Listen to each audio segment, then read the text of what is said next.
குற்ற உணர்ச்சியே இல்லையா? குழந்தைக்காக எந்த எல்லைக்கும் போவேன். ஜாய் கிறிசல்டா கண்ணீர் பேட்டி. தன்னை பற்றி அவதூறு கருத்துகள் தெரிவிக்க ஜாய் கிறிசல்டாவுக்கு தடை விதிக்க கோரி மாதம்பட்டி ரங்கராஜ் உயர்நீதிமன்றத்தில் மனு அளித்துள்ளார். இந்த வழக்கில் ஆஜராக வந்த ஜாய் கிறிசல்டா, என் குழந்தைக்காகத்தான் போராடி கொண்டு இருக்கிறேன். அந்த குழந்தைக்கு நீதி கிடைக்க எந்த எல்லைக்கும் செல்வேன் என கண்ணீருடன் பேட்டியளித்துள்ளார்.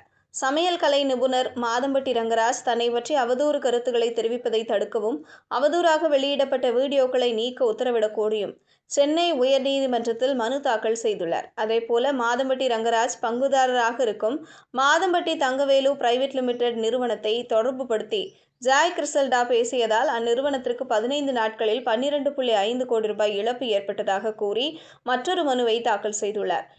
இந்த வழக்குகள் இன்று சென்னை நீதிமன்றத்திற்கு விசாரணைக்கு வந்தன. இரு தரப்பினரின் வாதங்களையும் கேட்ட நீதிபதி வழக்கின் விசாரணையை வரும் 24ஆம் தேதிக்கு ஒத்திவைத்துள்ளார். இந்த வழக்கிற்காக ஆஜரான ஜாய் கிறிசல்டா நீதிமன்ற வளாகத்தில் செய்தியாளர்களிடம் பேசினார். அதில் மாதம்பட்டி ரங்கராஜ் என் மீது வழக்கு தொடர்ந்திருக்கிறார். நான் அவதூறான பொய்யான தகவல்களை பரப்புவதாக கூறியிருக்கிறார். நான் எந்த பொய்யான அவதூறான தகவல்களையும் பரப்பவில்லை.